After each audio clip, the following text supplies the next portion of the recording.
Hi, my people. I want to share my experience of what I have called dehumanization within the German asylum system. And I am sharing this experience based on actually it's a testimony. I'm sharing this testimony based on an experience that I have just undergone. So my name is Stella Nyanzi. I am currently a scholarship holder of PEN Germany's Writers in Exile program. First of all, I want to clarify that I am not an asylum seeker and I am not a refugee in Germany.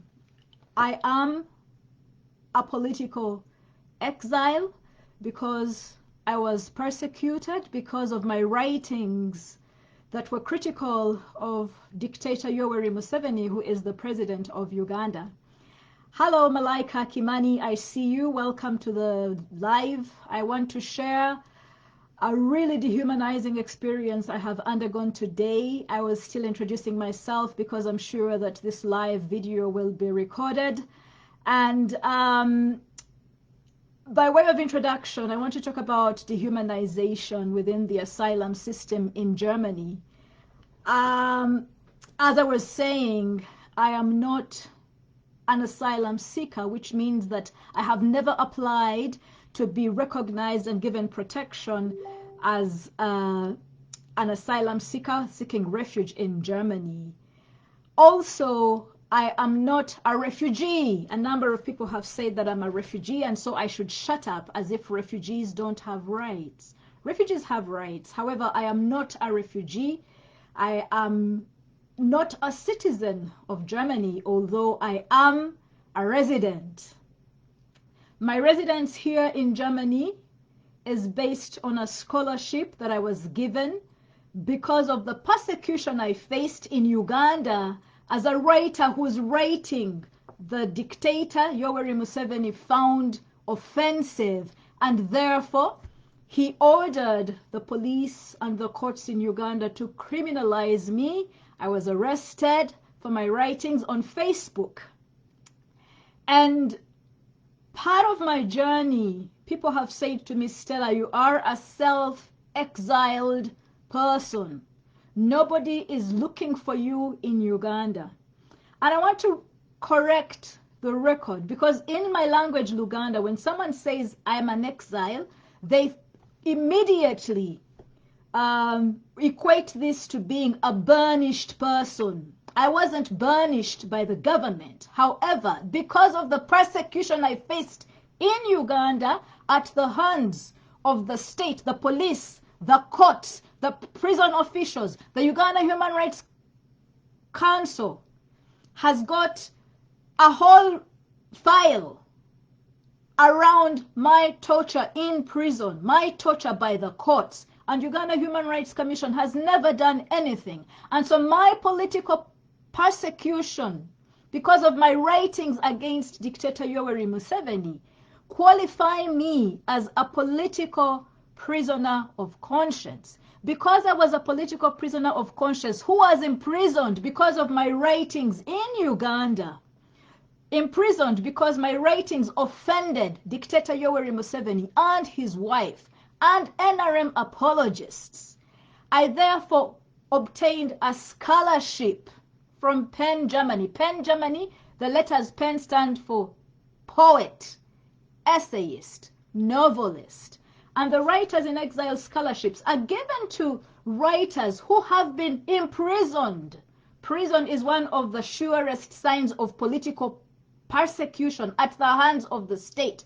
Not only was I persecuted by the police and the courts, but the High Court of Uganda also said, actually, my imprisonment was unjust and unfair, and therefore I was acquitted in the 16th month in prison while I was serving my prison sentence. So even the High Court of Uganda confirms that my imprisonment, because of my writings that were critical of dictator Yoweri Museveni, was a form of persecution.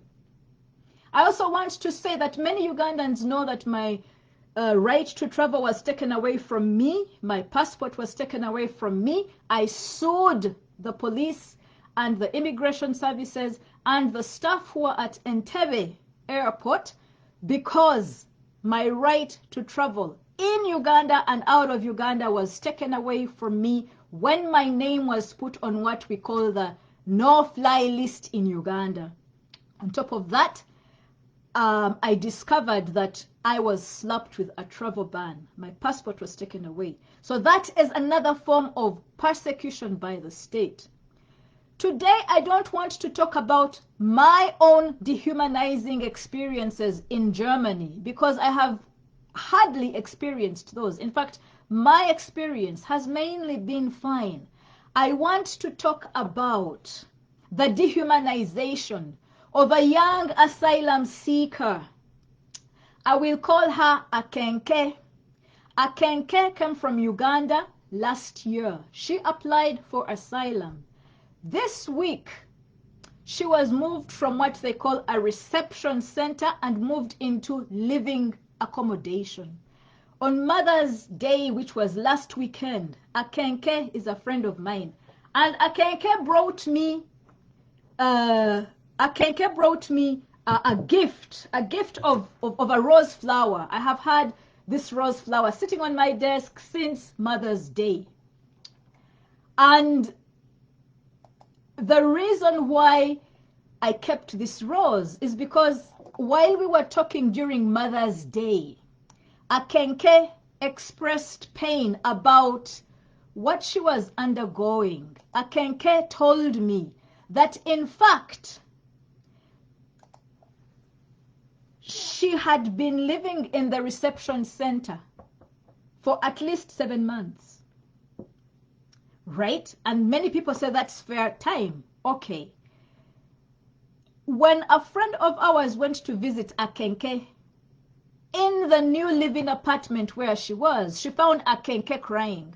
Why was Akenke crying? Akenke was crying because she had been shifted to a living apartment and Akenke was asked to live with a man that all of us know is polygamous, and a man that all of us know is also bisexual. Akenke thought, Stella, how can I live with this stranger? How come the German asylum system is putting me in new living apartments and they've put me in a room without my consent with a man? And Akenke was crying. So Akenke, after being advised by some of the other people she consulted, went and spoke with the security at the reception. Realizing that Akenke was crying bitterly, they shifted Akenke from the room in which she was supposed to share with this polygamous bisexual man who has got partners who are both women and men. And they shifted Akenke into another room. The room into which she was shifted, my friends, the room into which Akenke was shifted had a woman that Akenke had never seen before. The room also had one bed and one mattress and one blanket. The German asylum system shifted an adult, Akenke, my friend, into a room with another woman, and the room had one bed. Akenke was crying and saying to me, what sort of life are we leading? Are we inhuman? I asked her about privacy. What happens? We are women, we menstruate. What happens when you're menstruating? Are you going to share a bed with this woman? I asked her about their sexual lives. If you have a lover and your lover wants to visit and you're in one bed with this one woman, what happens? How are you going to share a bed with a complete stranger? And my friend Akenke began to cry. And so I decided this weekend, on a Sunday in fact, I decided to cancel my activities and go and visit Akenke. I packed food in 2 suitcases, and my friend called Solomon, who most of you know, came along with me. We were going to cook lunch together with Akenke and comfort her and look for solutions. In fact, my advice was going to be that she should go to the authorities immediately, and immediately would be Tuesday, because tomorrow, Monday, is a public holiday in Germany. And I said to Akenke, go and tell these people that first of all, you are an adult and you're being forced to share a bed with another adult woman that you don't know. Tell them that to be relocated into that space, you are told to shift from a room in which you had been put and you were there with a man, complete stranger to you. But we know his sexual history in Germany. He's been bisexual, he's been polygamous. In fact, we know some of his lovers. And Akenke was hesitant to share this room with this person. And I was brainstorming. My plan was to speak with Akenke after brainstorming with Solomon on the trip to the accommodation. I was shocked when I got to this amazing hotel. A huge hotel has been rented out for these newly settled, sort of relocated, young, mainly Ugandan, but also Nigerian, and other asylum seekers who are in the process. So they've left the reception center. They're now in what we call living apartments. Sadly, I was told there are floors, entire floors, in this newly rented hotel that are not occupied. However, Akenke is being forced to sleep in the same bed with a complete stranger. She had done that for at least the last 3 nights. Let alone, Akenke had been put in the same room with another stranger who is a man. When she complained, she was shifted into the same bed with a stranger who is a woman.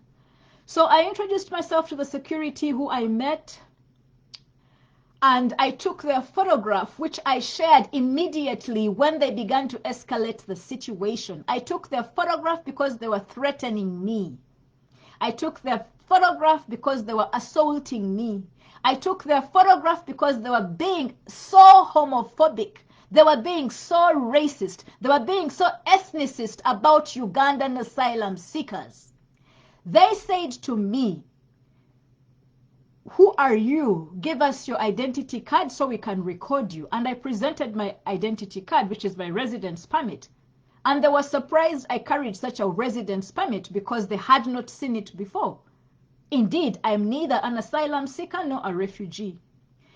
And so they began to ask me questions about what I had carried. And I said in my 2 suitcases was food I had brought for my friend Akenke, and some soap, you know, the usual toiletries that people need when they've just relocated to a place. And then I asked the security, why was a young woman put in the same room with one bed with another woman? The black lady you see in the photograph that I attached immediately, maybe 4 hours ago when I was in the venue, she said to me, "She's your Ugandan sister. All of you Ugandans, women are lesbians. She can share a bed." I was scandalized. I say to her, "What do you mean all of us Ugandan women are lesbians?" She told me she's a Christian. She told me about sin. And I say to her, "You are the wrong person to be in this chair. You shouldn't be a security person protecting any asylum seeker from Uganda today, given the Anti-Homosexuality Act that we have." Now, this woman was seated next to the other young woman you see in my photograph that I took as evidence. They turned to each other and began speaking in Germany. The man away from the 2 ladies confronted me in German. I say to him, "I do not speak German." And then I turned back to the Nigerian woman who had at that time revealed she was Nigerian and said to her, "Tell him I don't speak German." And he continued shouting at me in German language. So I switched to Luganda, and immediately he took offense and stood up. So I said to them, "When you speak to me in German, It is the same response you are giving to me. I've said to you, I don't speak German language. You're speaking to me in German. I have switched to Luganda. You're raising your voice. You're standing up. You're threatening me in German by pointing fingers. And so he said words such as haram. And I said, what do you mean haram? Because I tie my head, I think he assumed I was Muslim. Now, in this space of about a few minutes, the situation is escalating. So I said to the woman, because she said to me, we are all lesbians because we are Ugandans. That Nigerian woman in the photograph, I said to her, Madam, you have said we are all lesbians because we come from Uganda. You are a woman and I am a woman. Can we sleep in the same bed together?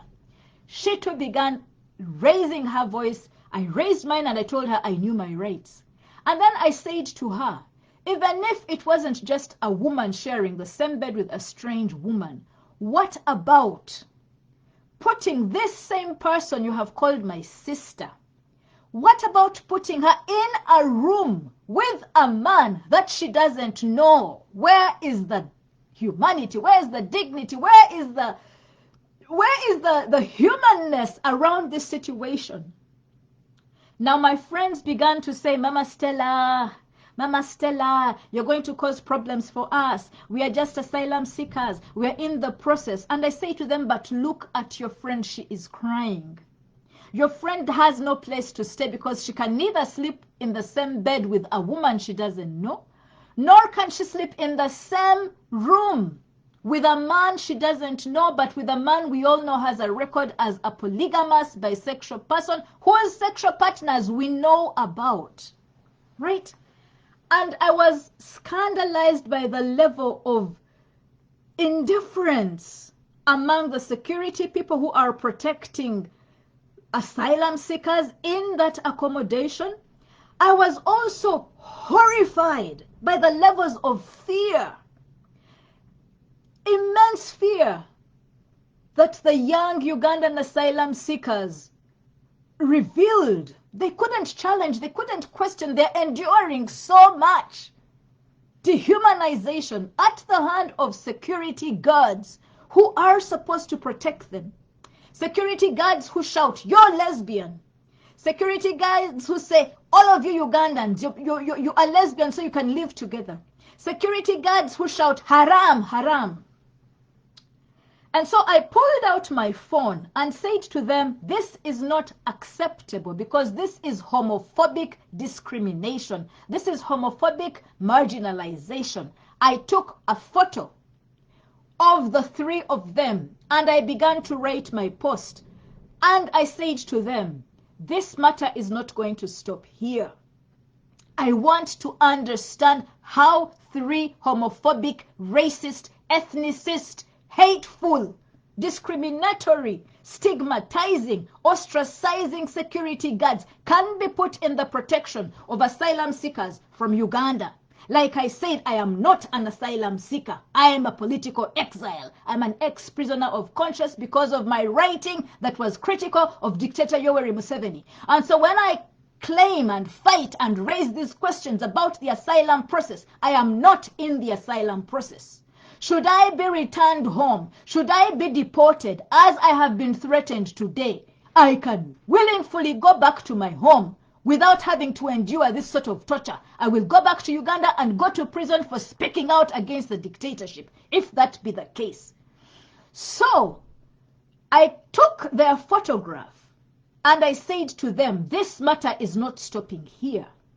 I also took their photograph and said to them, if they continued shouting at me, I'm going to do a Facebook Live. I'm going to start recording them on video. When I took the photograph, I say to them, I have gone live. This was not the case, but I say to them, I have your evidence. And so nobody can say that I did not declare. In fact, when I declared, they say to me, we are taking this to the police. You are spoiling our jobs for us. Who do you think you are? And I say to them, who do you think I am? I am a human rights defender. And I'm horrified that you have been given jobs as custodians custodians safeguarding, protecting the security of asylum seekers who could be lesbian, who could be gay, who could be bisexual, who could be homosexual, who could also be heterosexual as myself. By saying you Ugandan women who claim for asylum are all homosexuals, so it's okay for one woman to sleep with another woman in the same bed, total strangers. It means that they also generalized this allegation to me. I'm a heterosexual, cisgender, LGBTIQA+, queer rights activist, right? I stand in solidarity with queer people, but I'm heterosexual and I'm cisgender and I'm a mother to 3 people. If I can be dehumanized and get a taste of what homophobic, transphobic, queerphobic, racist ostracization is like, what about queer asylum seekers who have to go through these gatekeepers every time they pass by the reception to that living apartment? What about people who are not as big-mouthed as I am? What about these asylum Ugandan seekers who are so worried about their outcome through the process that they can't challenge any form of torture, cruel, inhuman treatment, degrading treatment from protectors who speak German, which a lot of them don't speak? And so my Facebook Live that I'm creating right now is because when they said they were calling the police, I said, let the police come, because I want this to go on the record. After and I said to them, I want to go to the toilet. They said, you will not go to the toilet. And I said, this is a humanitarian ask.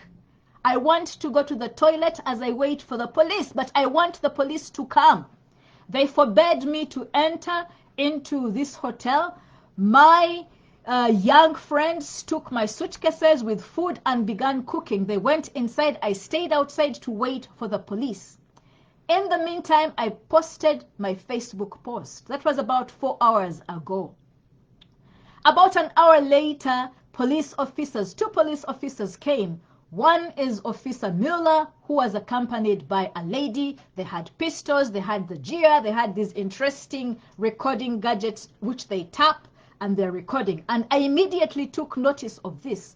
When they entered, they took the leader of the security aside and spoke with him for about another 10 minutes. When they came, I went outside and said to them, I want to make a statement about these 3 protection officers who have violated me, right? And they said to me, we are first taking their complaint, which they did in German. A short while later, they came and took my statement too. In recording my statement, they said to me that a crime had been raised against me for photographing and posting on Instagram, Facebook, Twitter, and all the other apps a Facebook Live report of the 3 security personnel in the establishment. And I say to them, they are lying. And the police officer said to me, we need to take your phone. And I said, I will give you my phone if you take my statement of homophobic discrimination, of racism, of ethnicism. And the police officer said to me, you cannot say that it was homophobic discrimination. It is not a crime in Germany if someone just calls you lesbian. And I said, this is not acceptable. To call out my sexuality, assumed, imagined, or known in public is not acceptable. That is why a number of Ugandan asylum seekers fled from our country, this public exposure. And so the young man refused to take down my statement, but he wanted to take my phone. I said to him he would only get my phone after entering my own allegations as a criminal report against the 3 security officers. And so he said to me, if I did not give him my phone, although he didn't take a statement for me, he was going to take it forcefully, and if I didn't open the phone for him, he would break it. And I said to him, breaking my phone is breaking evidence. I am in a space for the first time. I am encountering 3 German-speaking officials who don't have name tags. I don't know what they look like before this moment. I need the picture because I'm going to take this photo all the way to court to raise issues around the asylum protection system of German people. And so the young man continued to speak in German. I don't know what he was saying.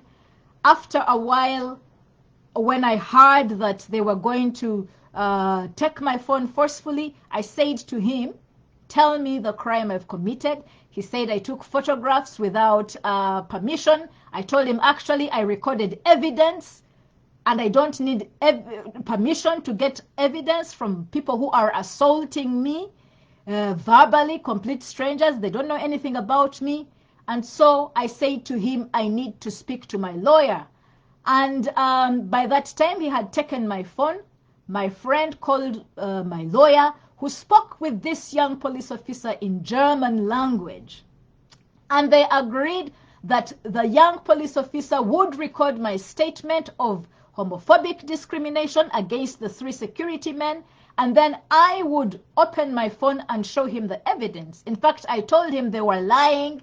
I did not have videos. I had not posted on Instagram, on TikTok, and all the other apps. They said I had put my evidence on Facebook as evidence that cannot be deleted from my phone.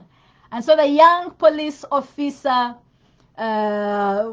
he worked with me. He asked me to give him my password. I said no. I entered my password. I showed him the photographs. He told me to delete the Facebook post. I refused because I said to him, this is evidence of my own allegations against these 3 security guards. You have recorded down their statement. You have not recorded down mine. You are already taking sides with the German-speaking security guards at the asylum protection facility. If I delete my photograph, if I delete my Facebook post, it means I will have no evidence. And so we were at a stalemate. I refused to delete my video, my Facebook post. I showed him the photographs I had taken. And then he said he's taking my phone, which is contrary to what he had agreed with my lawyer. And so part of what I'm doing by coming here to share my Facebook Live is to confirm that I do not have a phone. My phone has been confiscated by the German police. Tomorrow is a public holiday. I was told I could go to a judge to raise the matter, and the judge will decide whether or not the police took my phone rightfully. Now, I have told my story in sort of a rush, and I'm heated, and I'm not as settled as I would have liked to be. But I want this to be on the record because I don't know what's going to happen next. I do not mind if I am charged in court for taking photographs of 3 security guards who were verbally assaulting me with homophobic, racist, ethnicist slurs. That is my evidence on that phone. It is the only way I can trace them and track them. I don't know their names. I did not know what they look like, but I have my photographic evidence. I do not need consent to take a photograph of my rapist. I do not need consent to take a photograph of my murderer. I do not need consent to take a photograph of a thief, especially if that photograph is going to be presented in court as evidence. I plan to go to the authorities and raise the issues of homophobic, transphobic, queerphobic, biphobic discrimination by whoever put a Ugandan woman, a young woman, in the same room with a man who is a total stranger. I want to understand why they put this young woman in the same bed with a woman who is a total stranger. And I also want to follow up on the threats that the security guards have made upon this young woman, Akenke. Akenke has been threatened that because she has raised the issue to me after they realized from my lawyer that I'm a human rights activist, I'm an LGBTIQA+ activist, I'm a political dissident from my country. After they realized the sort of person they were dealing with, they threatened Akenke. And they say to her they're going to give her the hardest time in that facility. And I'm looking out for Akenke. If any German person who knows how the asylum system works, I am raising an alarm, an SOS alarm call for my friend Akenke. Everybody in that facility knows what happened to Akenke today.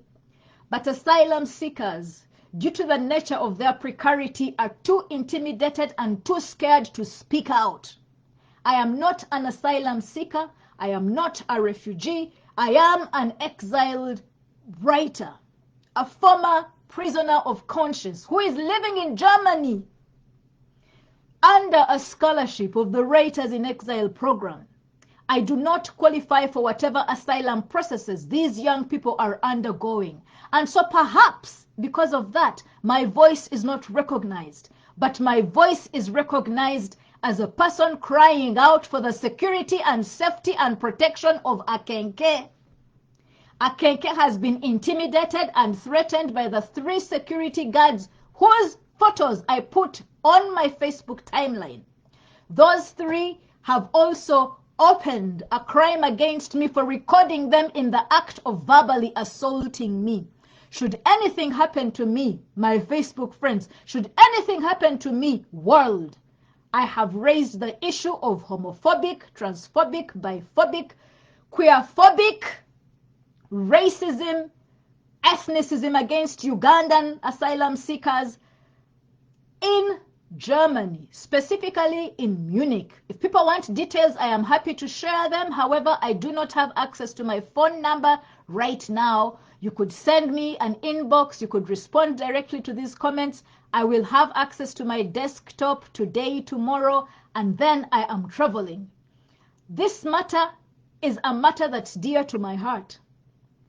I am not an asylum seeker, but I'm going to speak out for asylum seekers from Uganda. This segregation, discrimination, ostracization, stigmatization must stop, because Ugandan asylum seekers' lives matter.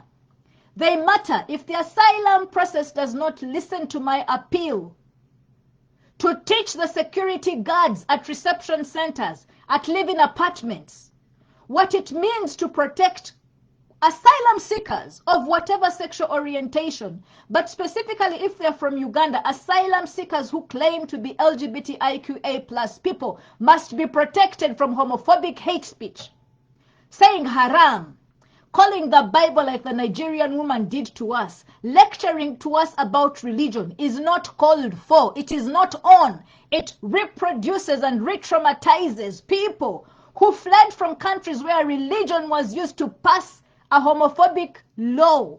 Security guards must be taught how to do their job. Otherwise, they are re-traumatizing young Ugandan asylum seekers who will not open their mouth to speak loudly like Stella Nyanzi. I am Stella Nyanzi. I do not fear. I have been to prison and to court because of my big mouth.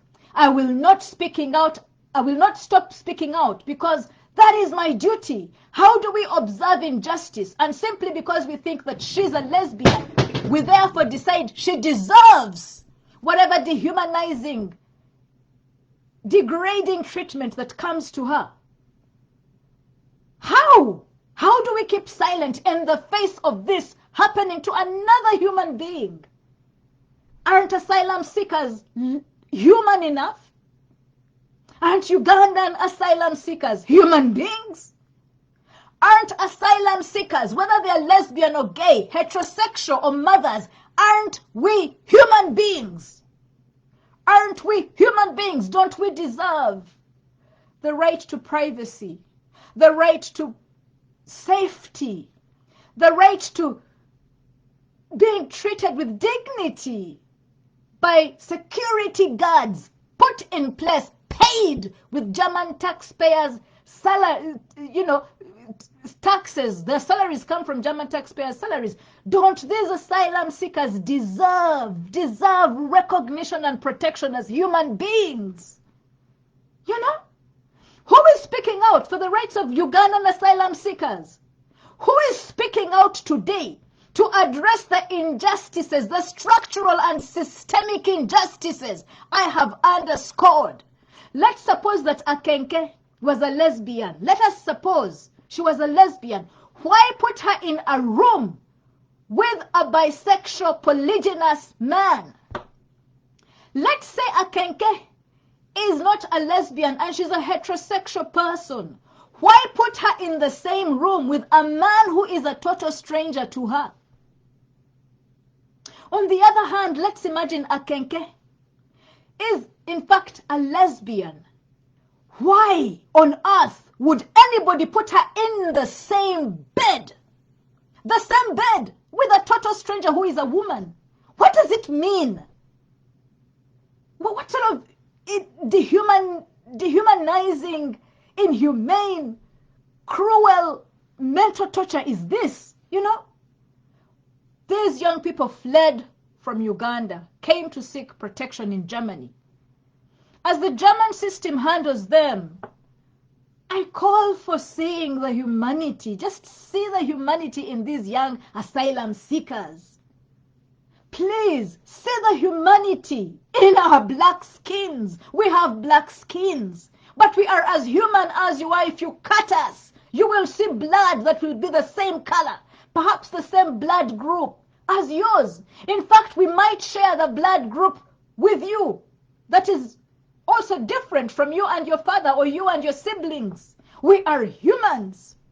We may have black skins. We may speak a different language. We may not speak German, but Ugandan asylum seekers, whether they are lesbian, gay, bisexual, heterosexual, or asexual, pansexual, the whole lot, we are human beings. We may come from Uganda and live in Germany on whatever citizenship status. There's so many different citizenship statuses in Germany. But recognize the humanity in us. We are human beings. And so, if taking me to court for recording 3 homophobes, 3 transphobes, 3 queerphobes in the process of uttering their homophobia, their biphobia, their transphobia, ostracizing and stigmatizing me, if taking me to court for recording them in the process so I have the evidence is what it's going to take, I am ready to go to court. Let us go to court. I gave a statement. I don't know what was written in my statement. I asked that it's translated back to me. Some of the things I said were there. Some of the other things I said are not there.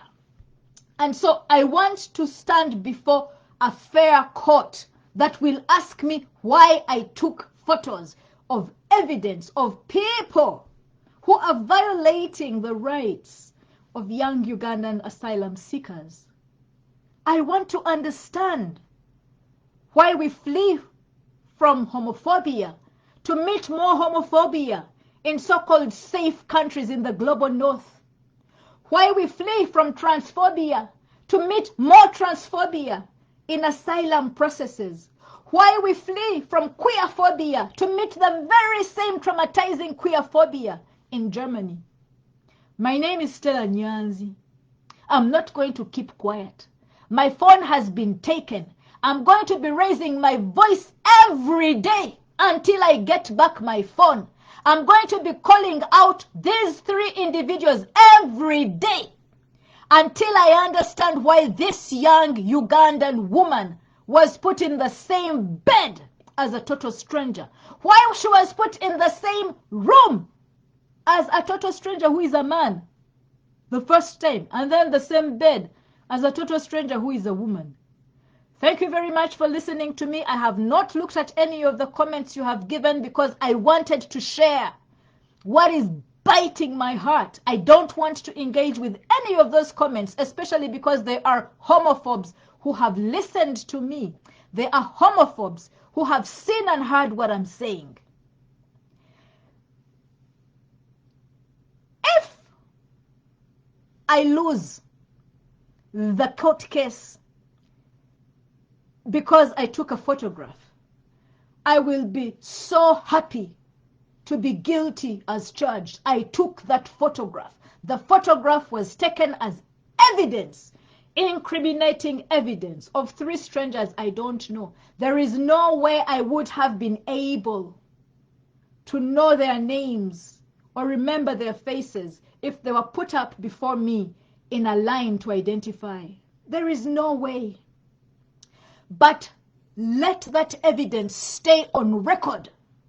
And I want to understand the German system. If my rapist is in the process of raping me and he's a complete stranger, how do I keep the evidence that incriminates and identifies him? That is why I took the photograph. I am not repentant.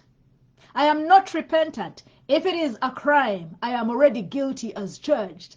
And I am sharing my experience because I need to share it. I would have written about it on my phone. My phone has been taken away from me, but my voice has not been taken away from me. That is why you're hearing me. My name is Stella Nyanzi. Thank you very much for watching.